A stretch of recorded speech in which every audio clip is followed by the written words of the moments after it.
Saudações tricolores! Sejam todos bem-vindos ao podcast mais crítico sobre o tricolor gaúcho. Hoje vamos fazer um programa bem diferente do que vocês estão acostumados. Depois de uma reunião entre os nossos pares aqui do podcast, chegamos à conclusão que não adianta nada falar sobre o 5-0. Não é, Robson? Exatamente, Newton. É isso aí. Esse assunto que não é para esquecer, mas enfim, bola para frente. Não adianta falar sobre as falhas grotescas, jogadores ruins, as deficiências táticas absurdas. Já Não tá falando adianta. demais. O melhor... Já tá falando demais. Bem isso daí. O melhor é a gente focar no estrutural. Não é nenhum exagero falar que estamos diante de um momento chave da história do tricolor.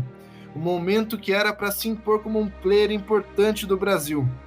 O Grêmio é respeitado como um clube imortal e na própria construção do futebol brasileiro nós não podemos mais cometer erros, não é, Robson? É isso aí. O momento é chave e a gente sabe por quê, né? A gente vem de um ciclo lá atrás meio tenebroso e vinha começando um bom trabalho de uns anos para cá. Eu acho que é nesse sentido que a gente vai falar, né? Exatamente. E com esse intuito, resolvemos partir para um lado mais análise de caso. Tentar descobrir quais foram os motivos que o Grêmio saiu de 15 anos sem títulos para uma Copa do Brasil e uma Libertadores. Como saímos de vender jogadores em menos de 6 meses por uma mixaria para nos fixarmos como um celeiro de craques com convocações para a seleção brasileira frequentes. E como diabos conseguimos sair disso para uma derrota vexatória em 5-0 em uma semifinal traumática. Já tá Então, falando de novo.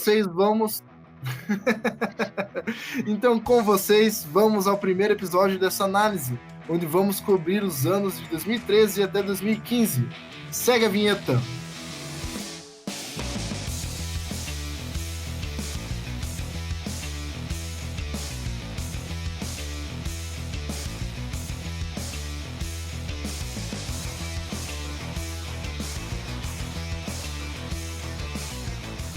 Então vamos começar nossa viagem do tempo e espaço, indo diretamente para dezembro de 2012. Um ano horrendo na cabeça de qualquer torcedor tricolor que tenha um mínimo de consciência. Paulo Odoni, empolgado com seu projeto de arena, gastou os tubos para montar um elenco mediano. Kleber, Marcelo Moreno, Zé Roberto, Elano, Miralles e outros formavam um núcleo caro de pouco retorno futebolístico. E jogadores baratos que formavam um elenco como Marco Antônio, Verley, Léo Gago e Marquinhos conseguiam piorar mais ainda a situação. Talvez os únicos que agregavam algo fossem Fernando e Souza, a nossa dupla de volantes. Você lembra disso daí, Robson? Pois é, veio aquele projeto de inauguração da arena e que para isso a gente tinha que ter algum instrumento de marketing. Vocês lembram do que foi feito com o Kleber? Aquela apresentação como gladiador, que ele seria o gladiador da arena, toda aquela pataquada que não tinha como dar certo, né? Enfim, momentos tenebrosos. Lembra dos bonequinhos que os caras estavam vendendo dos jogadores do Grêmio, cara? Ah, que época que a galera comemorava título de marketing em vez de comemorar título de futebol, né, cara? Inclusive, você olha para essas contratações. E você olha para essas contratações, né, Newton, em relação aí aos medianos que vieram naquele momento, e você vê como talvez o problema fosse a falta de critério, né? Então, mesmo os medianos não eram lá grandes destaques, enfim. Isso é motivo para uma conversa mais longa também. Os resultados também não foram lá muito bons. Nas semifinais do Gauchão, fomos eliminados pelo Caxias, fomos eliminados pelo Palmeiras nas semifinais da Copa do Brasil e pelo Milionários da Colômbia, de uma forma completamente vergonhosa, nas quartas de final da Copa Sul-Americana. A torcida ainda conseguiu ficar cega com o resultado do Luxemburgo no segundo semestre. Toda a questão da arena, todo mundo empolgado, casa nova, o time deu uma leve melhoradinha, teve resultados aceitáveis e todo mundo ficou satisfeito com o terceiro lugar e a classificação para a La Vaga. complicado, né, Robson? Época de comemoração de vaga, comemoração de Libertadores da América, comemoração de terceiro lugar honroso. Exatamente, é aquele momento em que não sei como você lidava com isso, Newton, na época, mas eu fui ferrenho defensor da gestão do Odoni de 2005 a 2008. Achei, não sei se de certa forma até com alguma justiça pelo desafio que foi aquela gestão anterior, que ele poderia dar sequência ou começar um trabalho, ou que depois que o Duda assumiu lá 2009, 2010, a coisa desandou de vez, que o Odoni pudesse resgatar aquele trabalho de 2005, 2008 e voltar a colocar o Grêmio nos trilhos. Mas o que a gente viu, na verdade, foi uma continuidade com requintes de crueldade daquele trabalho que o Duda havia feito, com o Odoni com um viés totalmente político e voltado quase que exclusivamente à questão da Arena, né? Tanto que, se você buscar a questão da inauguração da Arena, você vai lembrar que a Arena foi inaugurada inacabada, mas o Odoni precisava ser o presidente da inauguração da Arena, como de fato foi. E isso refletiu no futebol com tudo isso que você está falando, né, Nilton? Então, é um período bastante tenebroso aí da nossa história recente. Exatamente. Odoni deixou uma bagunça absurda, cheia de heranças nefastas, um clube desorganizado, sem alma, sem foco, sem objetivo. Graças a todos os poderes celestiais e galácticos do mundo, Dr. Koff foi eleito presidente, começou a arregaçar suas mangas e trabalhar pela última vez como presidente do nosso tricolor gaúcho.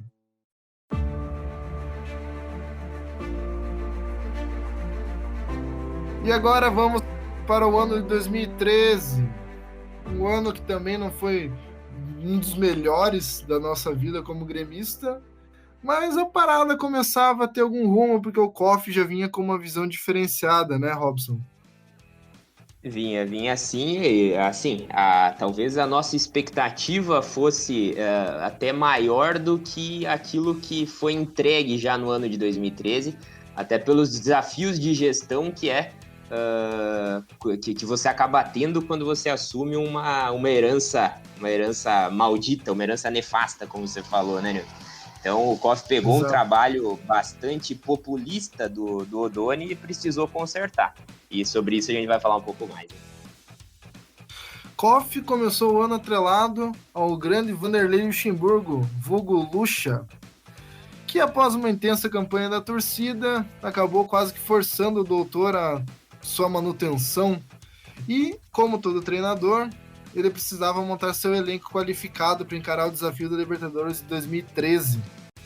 Os primeiros movimentos desse gênio carioca, junto com o Rui Costa, o então diretor de futebol, pareciam inteligentes à primeira vista, mas a gente para pensar e relembrar e parece mais um garoto de 15 anos jogando PES. Pois é, Nilton, nesse momento a gente tinha algo que até parecia com a gestão anterior, né, no sentido de contratações com base talvez em grife, né, que acabaram, claro, não dando certo, enfim, é aquilo que a gente temia em relação à questão da continuidade do Luxemburgo também, enfim, muitos bruxos do Luxemburgo aparecendo, né.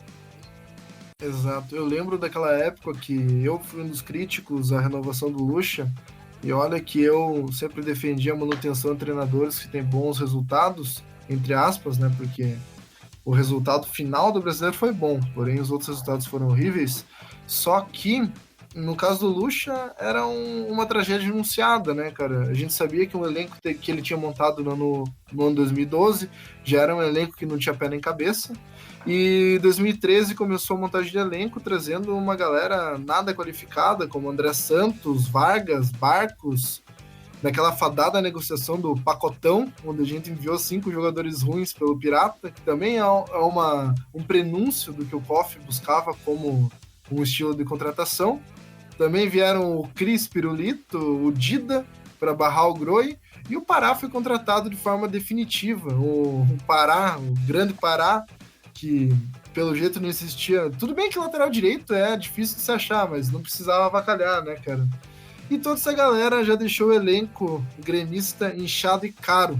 As contratações foram mal feitas, não tinha critério, não tinha pé nem cabeça, muitas posições foram dobradas ou tinham características que eram iguais. Você lembra do ataque que o Luxemburgo colocou em campo em algumas vezes, de Barcos, Moreno e Kleber, Robson? Lembro sim. E assim, tu pensa taticamente, não tem como dar certo. E é aquele tipo de contratação para a torcida, né? Eu confesso que eu lembro do dia exatamente que foi anunciado esse pacote, né, de André Santos, Vargas e Barcos. Foi um negócio, até eu, em determinado momento, não me colocando num pedestal, mas eu, enquanto torcedor, né, me empolguei com essa situação, né? E até não acho que André Santos, Vargas e Barcos naquele pacote tenham sido os maiores problemas das contratações naqueles momentos, mas sim o que veio de bruxos do glorioso Luxemburgo, que aí é os outros três que você citou, né? O Cris já em fase final de carreira, o Pará, que acabou se notabilizando por alguns anos como um dos titulares absolutos do time, e o Dida, que chegava naquele momento para barrar o crescimento do Groi, né? Então, o Groi, que já tinha dado mostras em momentos anteriores que poderia sim ser o goleiro titular, foi barrado mais uma vez, porque o Dida deveria ser o goleiro experiente, o goleiro que nos levaria a uma boa campanha naquela Libertadores. É complicado, né? Como se o Grêmio já não tivesse histórico de goleiros jovens ganhando Libertadores, né, cara? O Groi, assim, só motivo de informação, o Groi já em 2012 tinha jogado 38 partidas, então já era um goleiro que tinha uma bagagem, tinha jogado várias partidas de titular, então, bem, não adianta chorar no que já aconteceu, né? Exatamente. O Groi, vale lembrar que a origem do Groi vem lá de 2005 já. 2006 ele já tinha jogado bastante, né? É claro que não era um goleiro pronto na época, mas ele se revelou já antes de 2013 como um goleiro confiável, no mínimo, né? Muita gente defendia que aquela seria a oportunidade, a partir da saída do Vitor, para o Groi se fixar como goleiro, que acabou acontecendo depois. Mas aquela contratação do Dida foi algo que, enfim, acabou barrando ali pelo menos um ano da carreira do Groi, né? E aí, quando a gente fala aí dessa questão das contratações naquele momento, é claro que talvez o somatório do tudo ali acabe fazendo com que aquele pacote, mais uma vez, André Santos, Vargas e Barcos, seja notado como ainda pior do que de fato ele poderia ter sido. Até porque o André Santos acabou jogando pouco, o Vargas até jogou bastante durante o ano, mas era um empréstimo, um modelo de contratação que não é de todo errado dentro da circunstância de um jogador caro, né? E o Barcos é como você falou, o Barcos veio num início talvez como um primeiro sinal de política de contratação que viria depois, né? E acabou também tendo a sua utilidade. Ele por si só talvez não tenha sido o problema, mas sim o conjunto que acabou trazendo aí algumas coisas ruins durante o ano. Exatamente. E se você botar na ponta do lápis, as contratações não foram exatamente caras. Em 2013, o Grêmio acabou gastando cerca de 3 milhões de reais em contratação. Se tu for mesmo colocando no padrão da época, é um padrão muito baixo. Mas o problema eram os salários altíssimos e o elenco inchado, que chegou a ter, em certos momentos, 6 laterais esquerdos, quase 10 zagueiros. Então, é uma coisa absurda, algo que vai totalmente qualquer tipo de conhecimento básico de futebol. Exatamente. E teve tantos laterais esquerdos para que quem acabou jogando naquele ano foi a gurizada que veio, né? O Alex Telles acabou sendo talvez o titular absoluto em determinado momento. Mesmo o Grêmio tendo contratado André Santos, em momento anterior tendo contratado o Fábio Aurélio, que não conseguiu jogar por um motivo óbvio, né? Fazia tempo que já não jogava e nunca mais conseguiu jogar. Mas enfim, aqueles erros de critério, de avaliação que a gente já sabe que são históricos no Grêmio. Exatamente. Alex Telles e também o Wendel, né? O lateral esquerdo, que foi uma ótima contratação. E puxando o Wendel, já podemos falar um pouco da mudança de visão das contratações que o KOF começava a fazer. O COF colocou uma diretriz básica nas contratações dessa gurizada nova, que é algo que simplesmente mudou a história do Grêmio. Inclusive, o Wendel, lateral esquerdo contratado muito barato e que saiu por um valor bem aceitável e teve resultados em campo, né, Robson? Exatamente, o Wendel foi um achado, o Grêmio foi buscar lá no Londrina. É realmente, naquele momento, um modelo diferente de contratação do que o Grêmio vinha fazendo, né? A gente fala muito aqui na questão, na figura do COF, né? Talvez não exatamente na pessoa exatamente do COF, mas na gestão do COF, né? Porque foi a partir desse momento, quando você faz essa busca histórica aí, que a coisa começa a virar a chave, mudar aquela filosofia do da Cref e Odoni 2011-2012 para uma filosofia de longo prazo. E você vai vendo que é a partir desse tipo de contratação que o Grêmio vai começando a montar um elenco que mais tarde traria um resultado esportivo também, né? Exatamente. E nós podemos moldar o pensamento do Dr. Koff em 3 vertentes. Uma vertente seria tentar reorganizar a bagunça que foi o contrato da Arena, que o Odoni deixou para nós como uma das suas heranças nefastas. Outra vertente seria a profissionalização do clube, melhora na estrutura e, por final, a melhoria na filosofia de contratações. Essa filosofia de contratações, a gente já falou um pouco do Alex Telles, mas acho que a gente poderia lembrar da onde que veio o Alex Telles, né, Robson? Pois é, o Alex Telles veio e muita gente se engana porque acha que o Alex Telles veio no pacotão do Juventude. Ele não veio, ele veio separado. O Alex Telles veio primeiro, Exato. Depois vem o pacotão do Juventude, que segue uma filosofia de contratações, né? Naquele pacotão vieram o Paulinho, hoje chamado de Paulinho Mocelin, tá no interior do Paraná jogando. Veio o Follmann, o Follmann, que acabou se notabilizando pelo acidente da Chapecoense. Veio o Bressan, que acabou se notabilizando, melhor não lembrar pelo quê. E o glorioso Ramiro, que foi um jogador que, enfim, teve sua grande importância histórica aí nesse processo de reconstrução e que veio naquele momento de mudança de filosofia. O próprio Bressan, independente do que aconteceu depois, é um cara que tá lá no pôster do título da Libertadores de 2017 como titular. Então é um cara que, independente de gostarmos ou não dele, ele estava lá. E é um cara que veio super barato para o Grêmio também. Depois o Grêmio traria nesse mesmo molde de contratação o Moisés, trouxe o Cassiano, um menino de 16 anos do Juventude, que acabou não vingando também.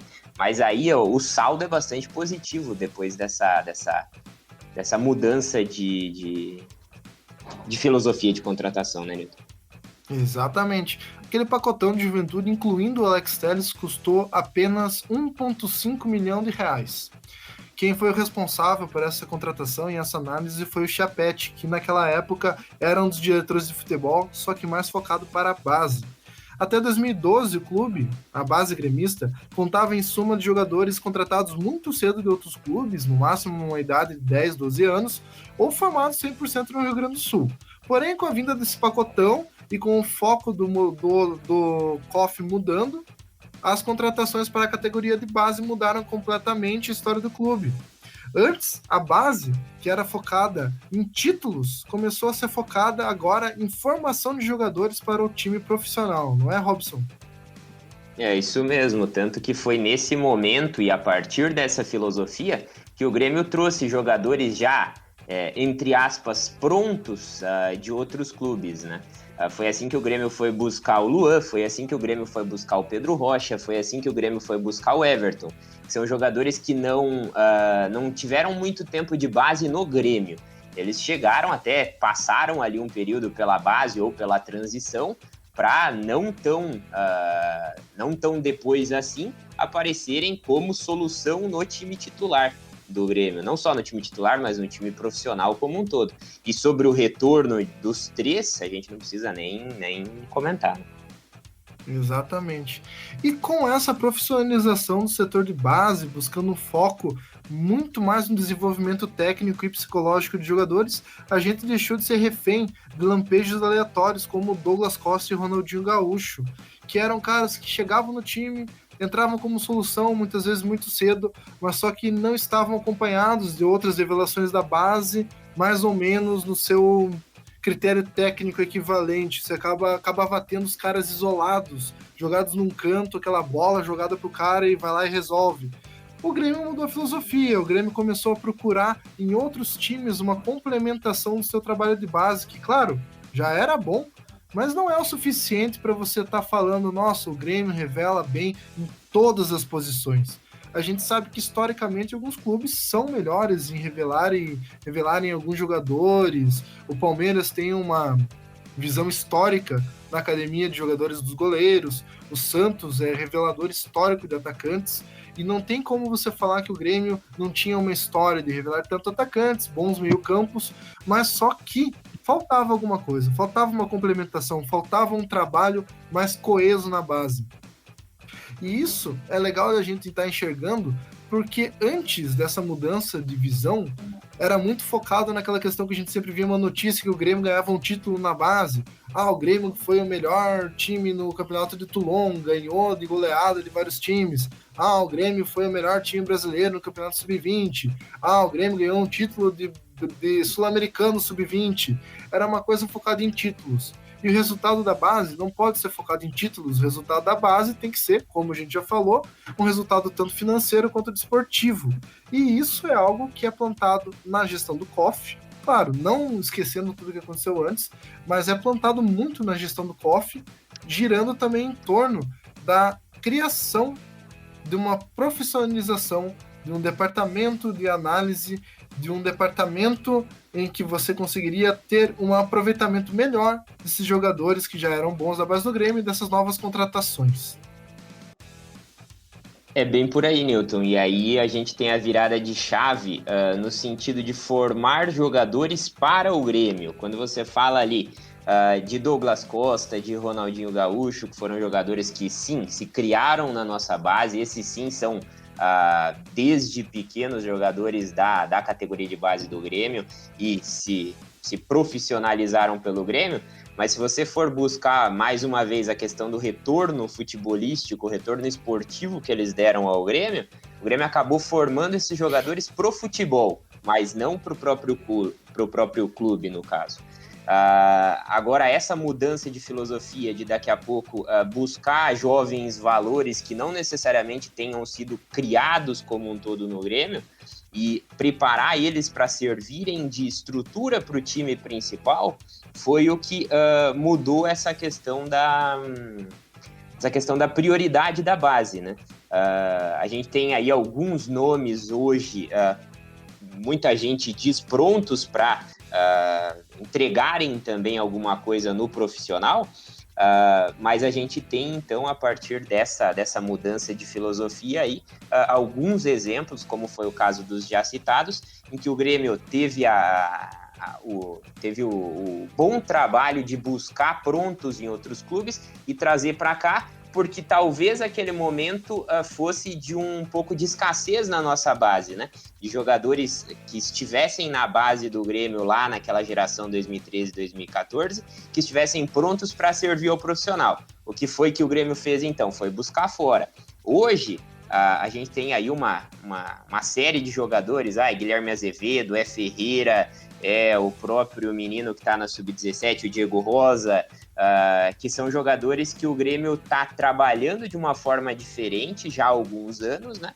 Como uma forma de, daqui a pouco, formar em casa mesmo e não precisar buscar fora alternativas para o time profissional. A resposta disso a gente só vai ter lá na frente, né? Se esse trabalho de algum prazo atrás vai trazer resultado esportivo também. Mas fato é que houve uma virada de chave e foi nesse momento. Foi nesse momento que o Grêmio começou a usar, de fato, a base, quando começou a diminuir os gastos com o futebol e buscou na base, né, a fonte de complementar o elenco para trazer algum resultado. Exatamente.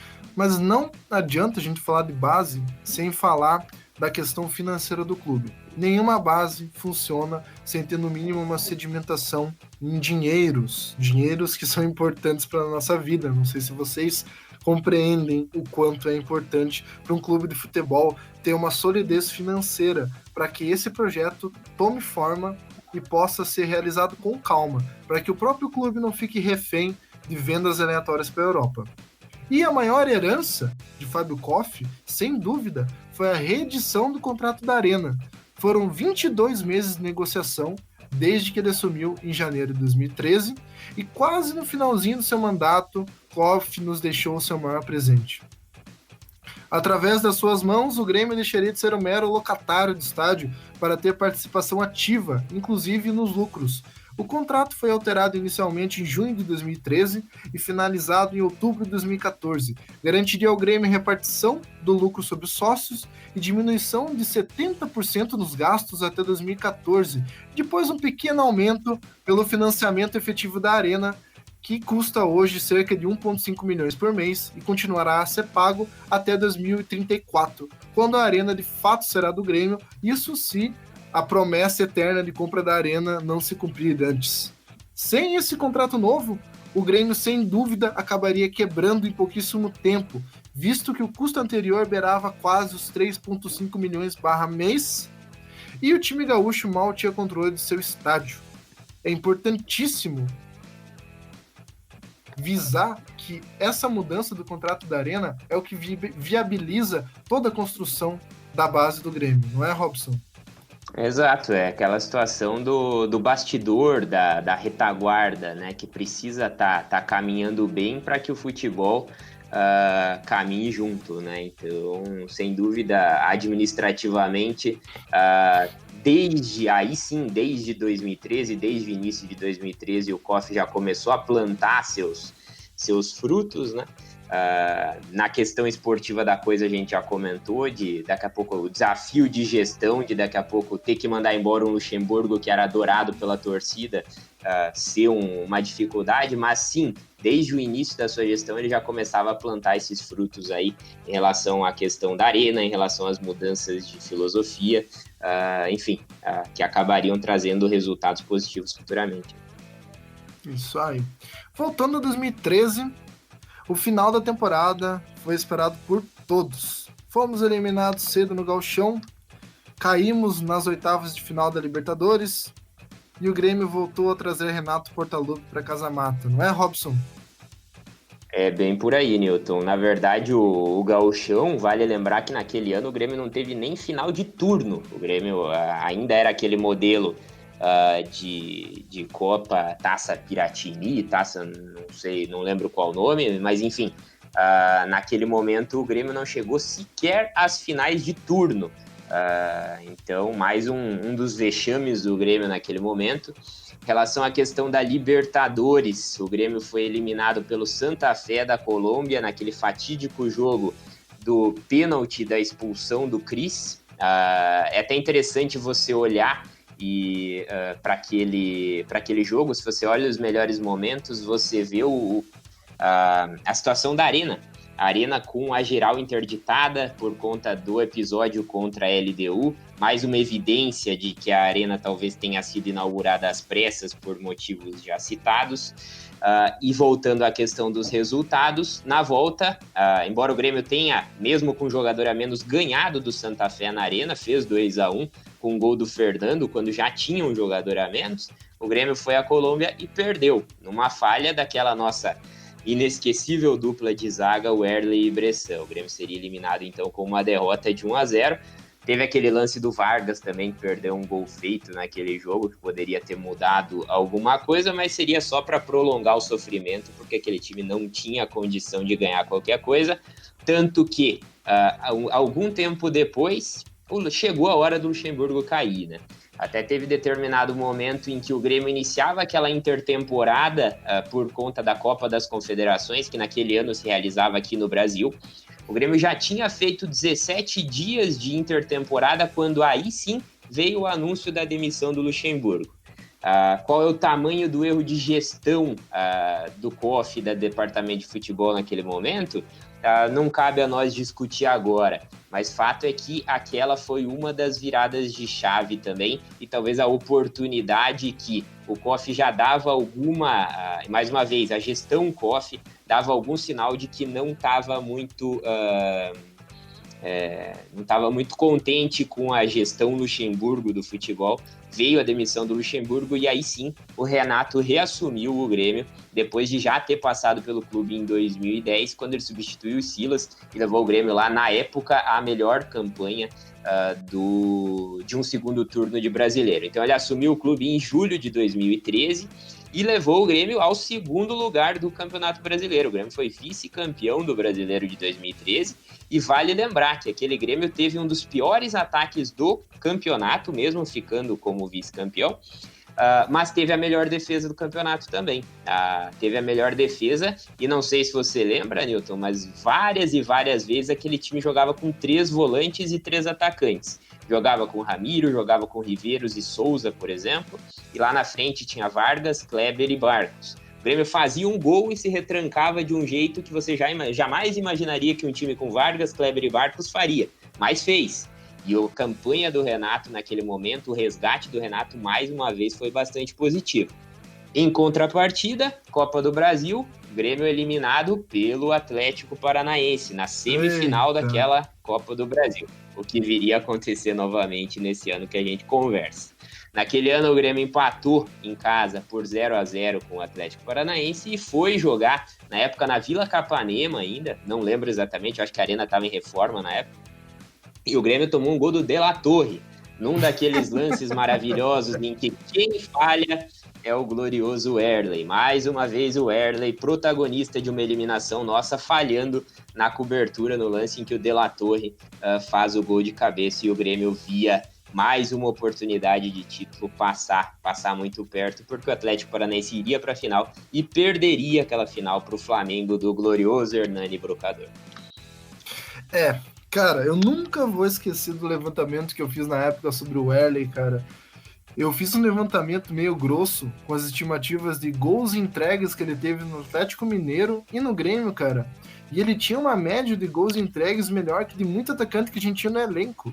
Naquela época ele já tinha mais de 100 gols entregues na carreira, cara. Então imagine o quanto de gol que ele entregou até o final da carreira dele, cara. E nem acabou a carreira. Ainda tem mais uns 4, 5 anos pra esse cara jogar. Complicado, cara. Complicado. Tempos negros do Grêmio. Complicado. Porto Alegre. É complicado e, assim, é legal que você cita isso, porque se a gente buscar, né, Newton, a gente vivia nessa época uma fase de que se tá ruim agora, antes era pior, né? Porque você teve a fase lá em que o Rafael Marques era o nosso principal zagueiro, aí veio o Cris para substituir o Rafael Marques, pelo menos é melhor que o Rafael Marques. Nem isso foi, né? Porque o Cris foi um aborto. Aí veio a fase do Bressan, que era um pouco melhor que o Cris. Então, se tá jogando o Bressan, podia ser pior, podia ser o Cris. Aí chegou o Wehrley. Quando o Wehrley chegou, tinha uma certa rixa, né, com a situação do Vitor no Grêmio. O Vitor foi pro Atlético Mineiro. O Wehrley veio como contrapeso na negociação. Como a coisa tava horrível, o Wehrley chegou fazendo lá seus golzinhos, enganando o meio mundo e parecia um zagueiro de fato suficiente, o que se acabou se comprovando que não acontecia. E esse é o grande perigo, né? Até trazendo agora para a nossa realidade, o Galhardo é ruim. Então se o Galhardo é ruim, a gente joga com o Léo Moura, porque o Léo Moura pelo menos é melhor que o Galhardo. O André é ruim, então a gente joga com o Tardelli, porque ele pelo menos é melhor que o Tardelli. Então esse é um grande perigo na gestão de elenco, né? De você tomar como referência um jogador ruim e se basear nisso para dizer que o teu atual elenco ou que a tua recente contratação é melhor que aquela, né? E aí, enfim, não é exatamente essa filosofia que vai nos levar a algum lugar. Exatamente, não é? Essa filosofia normalmente leva a lugar algum, né, cara? É complicado esse tipo de situação, é muito complicado porque normalmente a métrica do próprio torcedor acaba sendo o próprio clube, né, cara? Sendo que a métrica tem que ser o futebol brasileiro no geral e até o futebol sul-americano se as aspirações são maiores. A gente vê isso muito no Atlético Paranaense, que poderia ter ficado satisfeito apenas com ser muito melhor que o Curitiba nos últimos anos, mas não quer se comparar com um clube brasileiro grande no geral. Então ele busca uma métrica maior para que seu trabalho consiga atingir objetivos maiores e teve sucesso com o campeonato da Copa do Brasil nesse ano. Enfim, vamos voltar a 2013. No final de 2013, Koff tentou renovar com Renato Gaúcho, que não aceitou sua proposta de R$300 mil e decidiu sair. Você acha que teria mudado muito o ano 2014 com o Renato por aqui, Robson? Penso que não, até porque o Renato não é aquele mestre na montagem de elenco, né? Nas 3 passagens do Renato por aqui, ele teve um certo prazo de validade, né? 2010 ele até foi relativamente positiva a contribuição dele para 2010 em relação à montagem, quando o Grêmio foi lá, buscou Gabriel, buscou na época Paulão, Wilson, Gilson, que foram úteis em 2010, mas em 2011 foi uma total catástrofe quando o Grêmio começou o ano com o Renato como aquele que ditava as cartas do futebol. Então nesse momento em que você teve algumas contratações ali em 2014 que, se você olhar para elas, você vê que não fazem muito o perfil do que o Renato costuma fazer, dos bruxos do Renato, aqueles jogadores mais cascudos, como o Renato usou o termo durante algum momento das suas passagens pelo Grêmio. Então, penso que talvez não contribuiria muito não nessa virada de chave, nesse processo de virada de chave que aparentemente o Koff conduzia. Né? Exatamente. E em 2014 esse processo se tornou mais sólido ainda. Com o final da temporada, começavam algumas saídas daquele que seria o expurgo fundamental para o retorno da saúde financeira gremista. Dida seria liberado, Marcelo Moreno emprestado e todas as contratações foram a custo zero ou empréstimo. Apenas com a venda de Wendel e Alex Telles o clube seria reforçado e só no meio de ano. Nós começamos o ano com o Anderson Moreira, né, Robson? Começamos. O Anderson foi a aposta do Grêmio naquele momento, né? Que acabou também não dando muito certo, afinal não chegou a durar um ano no comando do Grêmio, né, Nilton? Foi complicado. E em 2014, nessa mudança de filosofia de contratações, nós já poderíamos ver algumas das amostragens do que seria a filosofia até 2016-17. Uma das principais vertentes que o Koff focava, e eu já comentei isso nesse podcast, era uma filosofia em que nós dávamos um jogador que estava aqui com um custo alto em troca de jogadores da base. Isso foi feito com o Marquinhos indo para o Avaí e pegando um jogador da base do Avaí, que era o Wallace, que veio nos render um título da Copa do Brasil, quer vocês queiram ou não. Também vieram o Jeromel, uma contratação incrível, que teve 8 meses de negociação, vindo por empréstimo da Alemanha. Tivemos uma arriscada contratação do Matias Rodrigues pela lateral direita, e contratações livres, jogadores que já mostravam uma certa criatividade no mercado que não existia nos anos anteriores, né, Robson? É bem por aí, Nilton. Eu acho que a escassez de recurso força o clube a buscar alguma criatividade. E esse foi um momento em que o Grêmio, de fato, exercitou essa questão da criatividade, quando sim foi buscar o Jeromel, só corrigindo, ele veio da Espanha, né? Ele estava no Mallorca da Espanha, embora pertencesse ao Colônia. Ele estava emprestado. Exatamente. Então, o Jeromel é um exemplo disso. A gente teve lá a própria busca pelo Dudu, né? Naquele momento de 2014, o Grêmio foi contratar o Dudu, foi tirar ele lá do Dinamo de Kiev, lá na Ucrânia, e trouxe o Dudu de volta. Dudu, que era muito pouco conhecido no cenário do futebol brasileiro, tinha despontado no Cruzeiro, mas como jogador também recém-revelado, logo foi para fora, e o Grêmio foi buscar lá ele como uma contratação bastante interessante, com baixo custo também. Depois não conseguiu manter justamente pela valorização que ele acabou tendo, né? O Grêmio foi buscar o Rodriguinho naquele momento encostado no Corinthians, recém o Corinthians tinha contratado ele do América Mineiro, ele acabou não jogando no América Mineiro, no Grêmio também acabou não jogando muito, mas enfim, foi um jogador que veio e não dá para dizer que foi uma contratação desprezível. Encontrou o Alan Ruiz lá encostado também no São Lourenço, Alan Ruiz, que talvez tenha a sua principal contribuição Isso, no São Lourenço.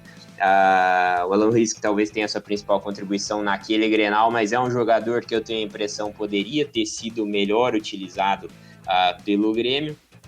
Enfim, são exemplos aí de como o clube, diante da filosofia de gastar pouco, começou a exercer um pouco da criatividade e não se render àquelas facilidades que o dinheiro acaba trazendo.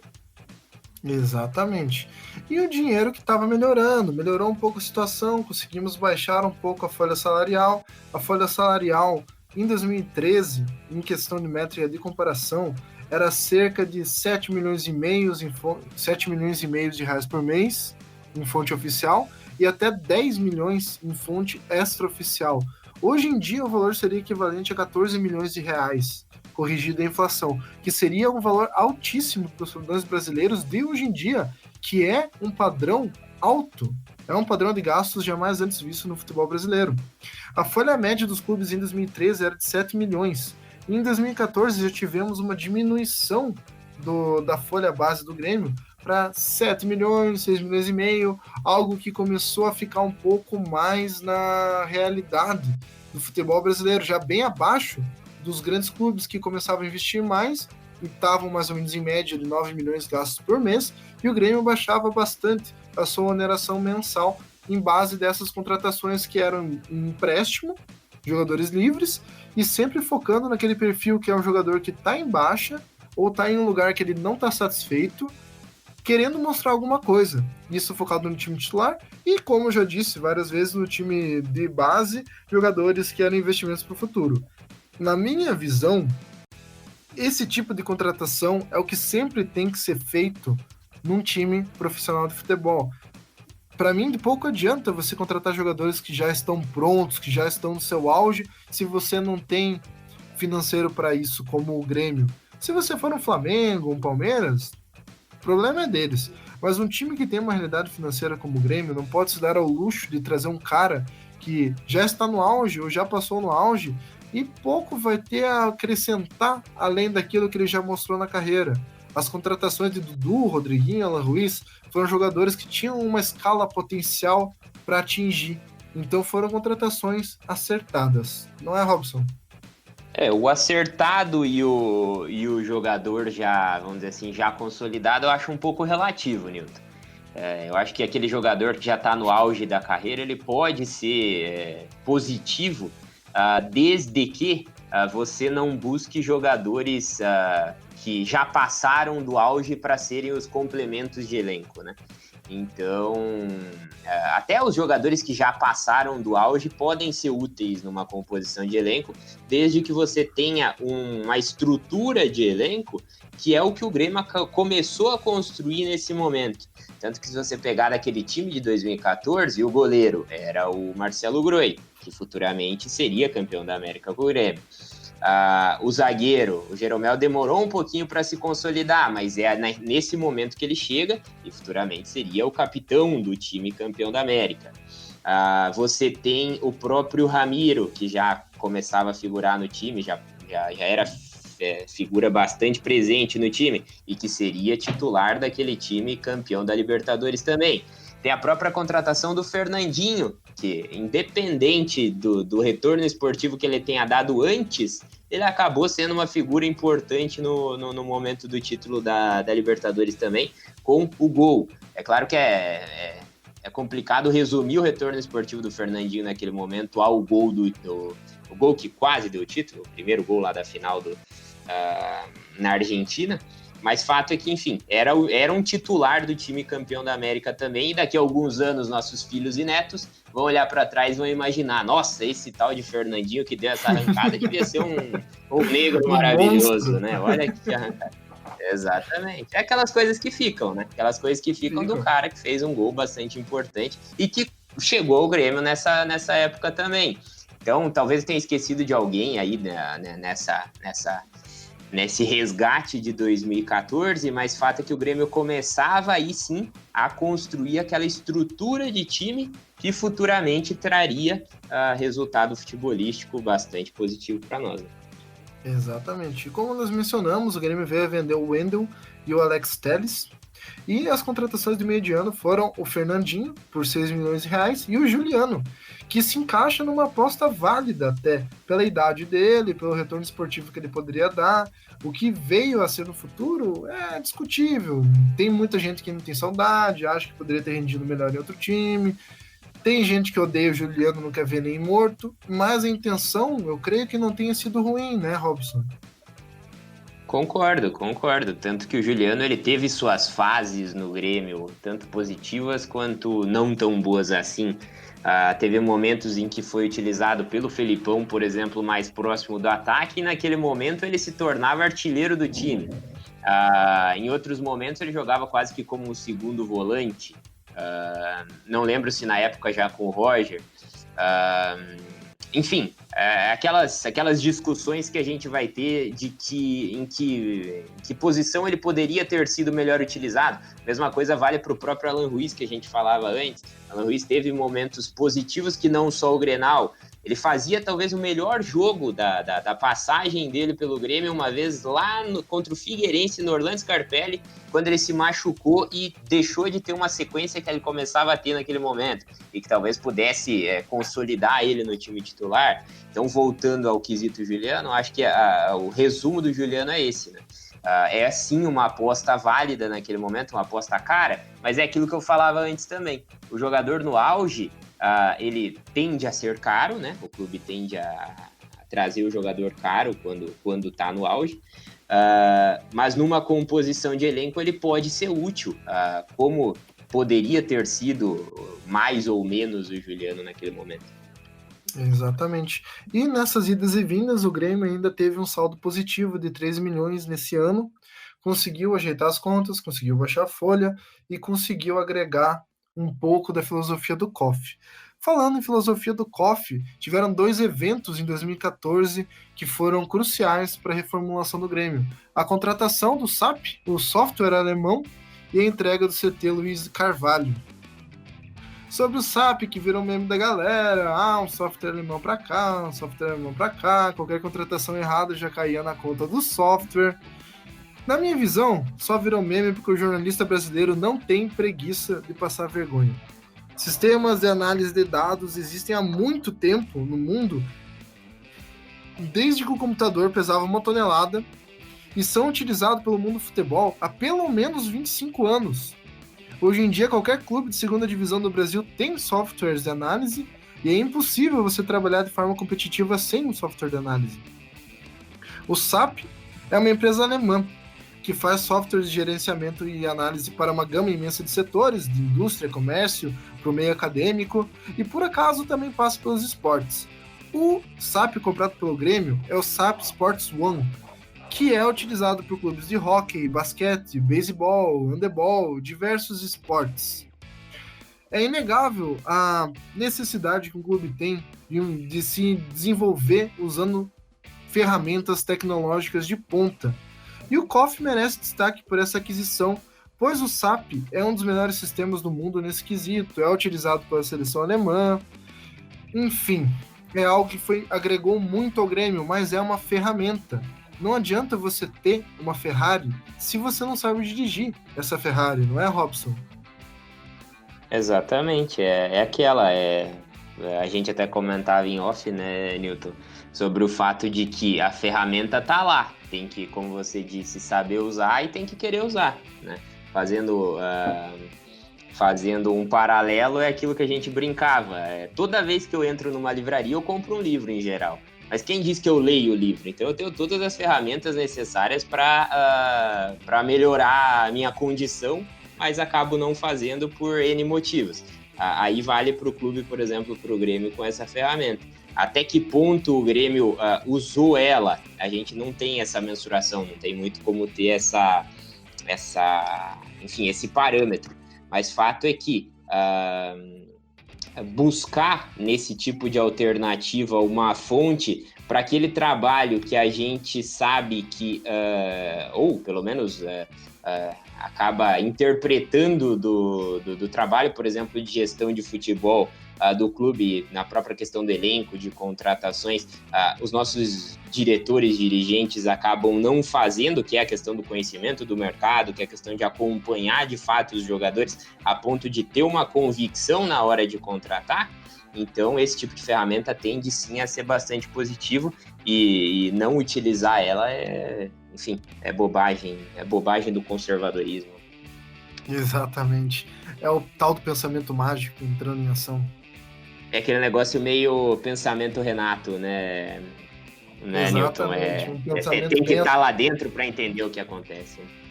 Eu que manjo, só quem jogou sabe, né? Exatamente. E também teve a entrega do CT Luiz Carvalho, um outro investimento sólido do COF no futuro do clube.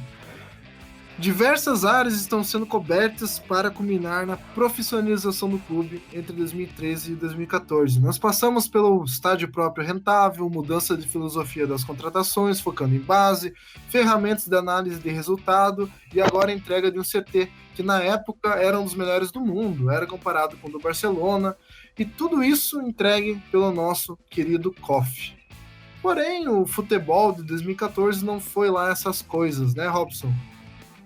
Pois é, o futebol em 2014, embora tenha esses trunfos, né, que a gente já comentou aqui em relação ao início de um trabalho que mais tarde traria frutos positivos, mas o ano de 2014 teve derrota na final do Grenal, teve eliminação para o São Lourenço na Libertadores.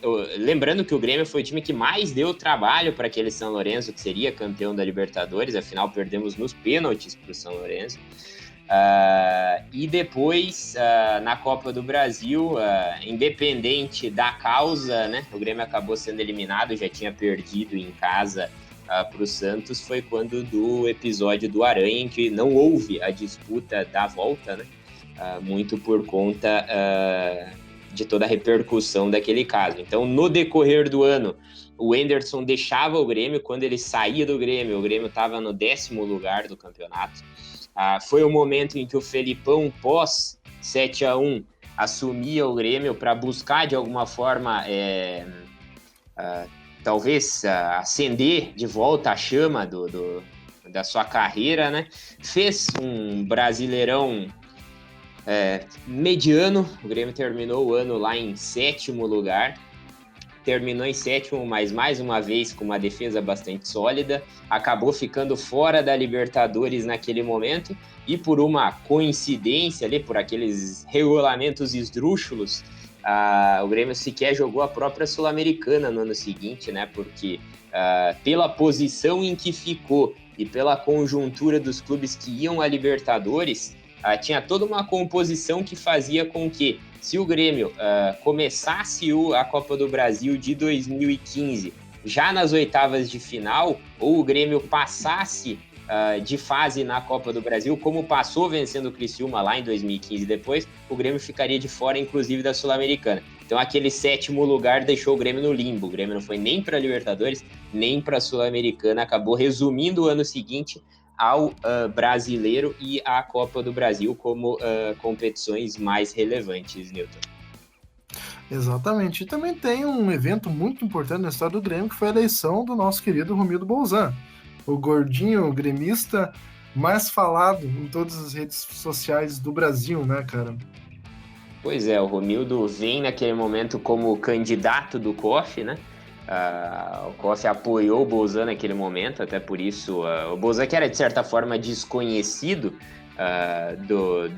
do torcedor em geral, era alçado à presidência naquele momento, e hoje não vou dizer incontestável por N motivos, né? A gente sabe que hoje já começa a se olhar de uma forma diferente daquela que a gente olhava talvez 1-2 anos atrás para a gestão do Bolzan, mas fato é que ele conseguiu fazer algo que o COF começou a sedimentar e o Bolzan conseguiu concretizar, que é, de certa forma,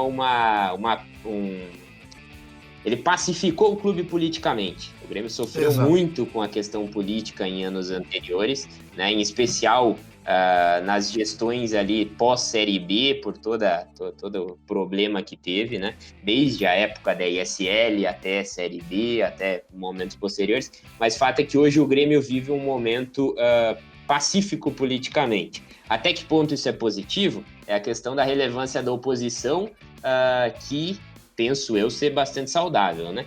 Mas não quer dizer que, para ser pacífico politicamente, o clube não possa ter uma oposição, como começa a criar uma mais sólida hoje também. Exatamente.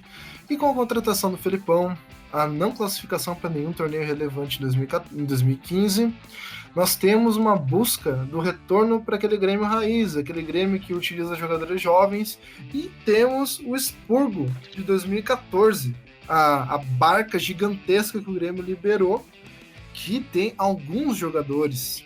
E se me permitem começar a falar sobre essa barca, temos Riveiros, Kleber, Marcelo Moreno, Zé Roberto, Léo Gago, Marco Antônio, Dudu, Rodriguinho, Alan Ruiz, Barcos e, posteriormente, Rodolfo.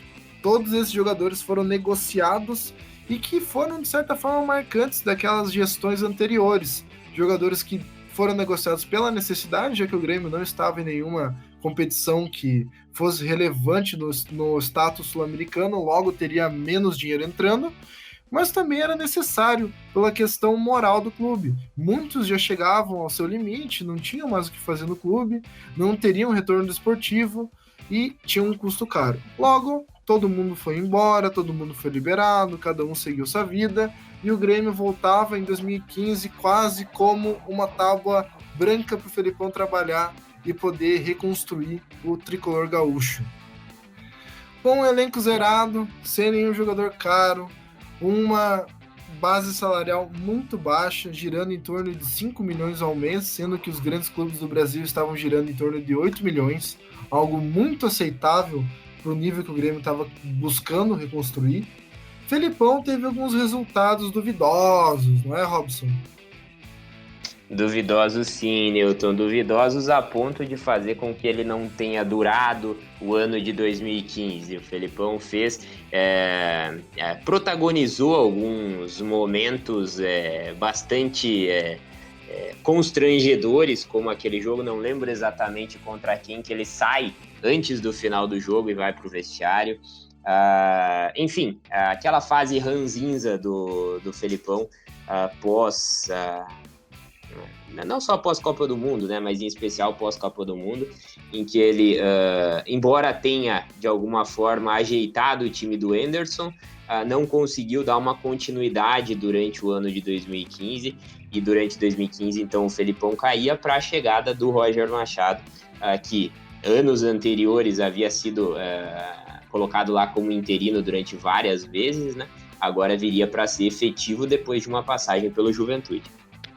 Exatamente. Com um pouco de experiência, Roger Machado assume o time do Grêmio e começa a ter ótimos resultados, começa a deixar todo mundo com esperança, muda a dinâmica de jogo. Como ele já conhecia muito daquela gurizada da base, ele trouxe alguns jogadores que ele já sabia que estariam prontos para o elenco, assim como fez algumas contratações para lá de duvidosas, como os famosos William Schuster, Brian Rodrigues e alguns jogadores que já estavam no elenco, tinham sido contratados pelo Felipão, como Eraso, Galhardo, o próprio Douglas, que entrou no time contratado pelo Felipão, e o Maicon, que veio de empréstimo já pedido pelo Felipão, mas entrou ali quase na mesma época que o Roger entrou. Então o Roger não tem nada a ver com o Maicon, como muita gente acredita que tem. Tem o Marcelo Oliveira, que também veio a pedido do Felipão, e o Felipe Bastos, que foi uma contratação horrorosa. Naquele ano de 2015, foi uma reconstrução total. O único gasto que nós tivemos foi com o Gabriel, aquele Gabriel zagueiro que o Grêmio teve que pagar naquela política de quebrou, comprou. Pois é, o Grêmio trouxe ele da Lajadense naquele momento, e até resumindo essa lista de contratações em 2015, para se ter noção do quão pé no chão foi esse ano, talvez até uma política possibilitada aí pela ausência de competições maiores como a Libertadores. Então o Grêmio naquele ano de 2015 trouxe Bruno Grassi, que enfim, depois acabou sendo o goleiro reserva do título da Copa do Brasil, não teve lá grande importância, mas estava no elenco. Galhardo, Marcelo Oliveira, titular daquele título da Copa do Brasil. Trouxe também o Lucas Ramon, que na época o Grêmio trouxe do Londrina como lateral direito. Trouxe o Eraso, que veio para ser titular e de fato foi titular durante o ano. Trouxe os volantes, o Maicon, no caso, naquele momento. Trouxe o William Schuster, como você já citou. Veio uma tentativa válida, é bom lembrar que o Grêmio foi buscar o Christian Rodrigues, o Cebola Rodrigues, que naquele momento vinha do Atlético de Madrid, não deu certo. Reza a lenda que ele pediu para sair do Grêmio porque sentiu que não poderia contribuir, inclusive naquele momento sem compensação financeira e tudo mais, tem algo nesse sentido. Contratou o Douglas, que veio bastante contestado, muita gente com o pé atrás, depois de um ano de Série B no Vasco, mas veio para ser o camisa 10, e aí sim, bancado pelo Felipão. O Felipão bancou o Douglas como o cara que viria para ser o camisa 10 daquele time. O Grêmio trouxe também na época chamado de Vitinho, hoje Vitor Rangel, tá no Botafogo, trouxe o Brian Rodrigues, e trouxe o Bobô também. Bobô que, enfim, entre mortos e feridos, foi um jogador relativamente importante para aquele ano, Nilton. Exatamente. E na lista de dispensas, com todas essas vendas, o Grêmio conseguiu lucrar quase 27 milhões de reais. Então, o saldo que já era positivo se tornou, pela primeira vez, superavitário. O Grêmio também, na gestão Bolzan, conseguiu ajeitar a administração do clube.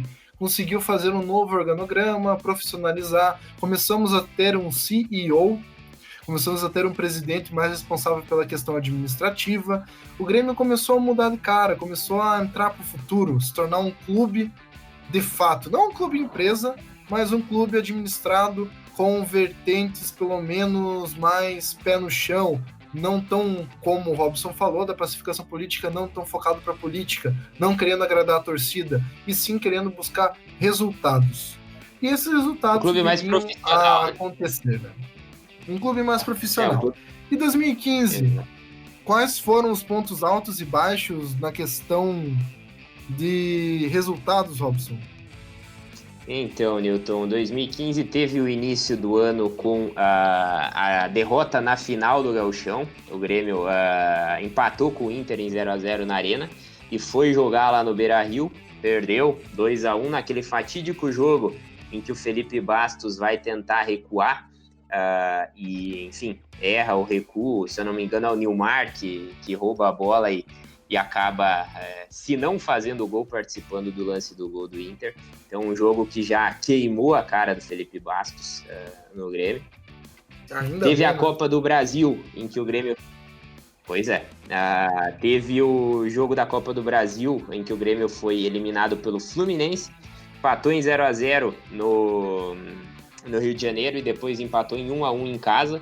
O Fred fez o gol deles, eu até, quando busquei aqui esse detalhe de quem havia feito o gol do Fluminense, e olhando os vídeos daquela época, só para lembrar que o Grêmio foi eliminado com um gol de cabeça, gol de bola aérea, o grande trauma daquele time do Roger Machado.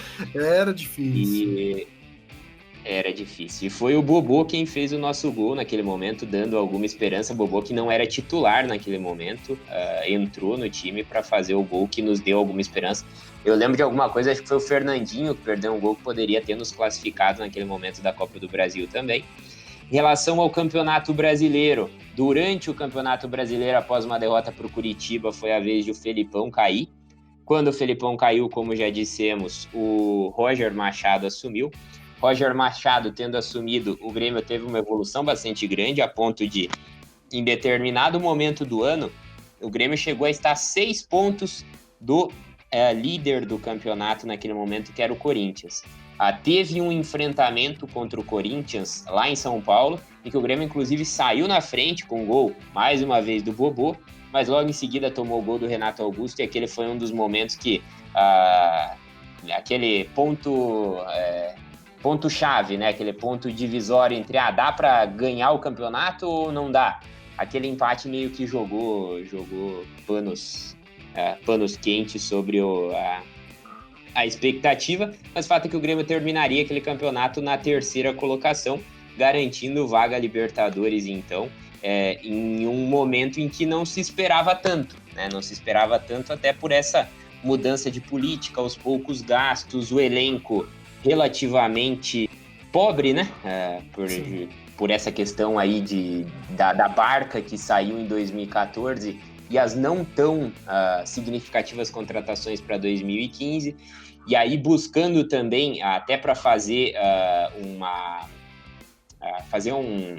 buscar um dado interessante lá daquele ano de 2014, a gente tem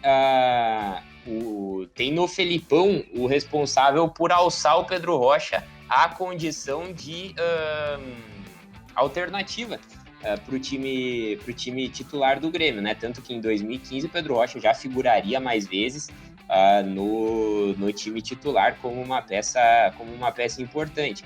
Então a gente tem sim algumas contribuições lá da gestão anterior do Felipão naquele elenco que mais tarde seria o elenco multicampeão do Grêmio, né? Então você tem, buscando também lá no início de temporada, alguma demora para o Jeromel se tornar, não no início de temporada, mas no início da passagem do Felipão, uma demora para o Erley sair do time e para o Jeromel entrar. Eu não lembro exatamente qual foi o momento, mas teve uma certa teimosia, né? Até o Jeromel de fato se consolidar como titular. E aí, como você citou, a peça do Rodolfo, que havia chegado lá em 2014 para ser junto do Jeromel, para formar a dupla titular, né? Rodolfo acabaria saindo, o Grêmio não conseguiu manter, veio o Eraso para em 2015 ser o companheiro de zaga do Jeromel. Então, só resgatando um pouco dessa história de montagem de elenco do Grêmio e para entender um pouquinho dos momentos em que aqueles jogadores que mais tarde seriam decisivos para a gente passaram a figurar como jogadores titulares ou jogadores importantes no grupo.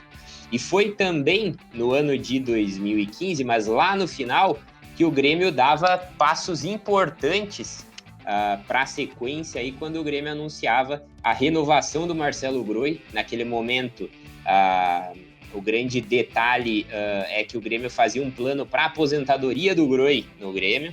Houve o que houve aí da saída dele para o Al-Ittihad por N motivos, mas enfim, o Grêmio naquele momento renovava com a ideia de um plano de carreira para ele ficar no Grêmio até a aposentadoria, e o Grêmio anunciava a compra em definitivo aí do Maicon e do Jeromel. Então o Grêmio negociou com o Colônia essa permanência do Jeromel e negociou com o São Paulo a permanência do Maicon. Independente, mais uma vez, como já falamos, de crenças, de gostos, positivamente no ponto de vista da liderança, a gente tem aí Maicon e Jeromel como os nossos principais líderes desde então, né? Estamos em 2019, eles chegaram ao elenco em 2014, 2015 e permanecem aí como referências, se não técnicas, no caso daqueles que discutem ainda a qualidade de um ou outro, mas pelo menos referência de liderança, mais uma vez aí buscando o histórico de construção desse grupo que acabou se notabilizando como vitorioso, Nilton. Exatamente. E é interessante a gente começar a fazer uma análise quando a gente vai revendo como o Felipão, como o Roger também tiveram importância nessa ascensão do time. Talvez o Anderson tenha sido o último treinador de fato ruim que o Grêmio teve nos últimos anos, que não conseguiu agregar muita coisa. Depois do Anderson, o próprio Felipão agregou, o Roger agregou e depois o Renato agregou. É um crescendo de treinadores bons que eu espero que não pare quando o Renato acabar seu ciclo e acabar saindo.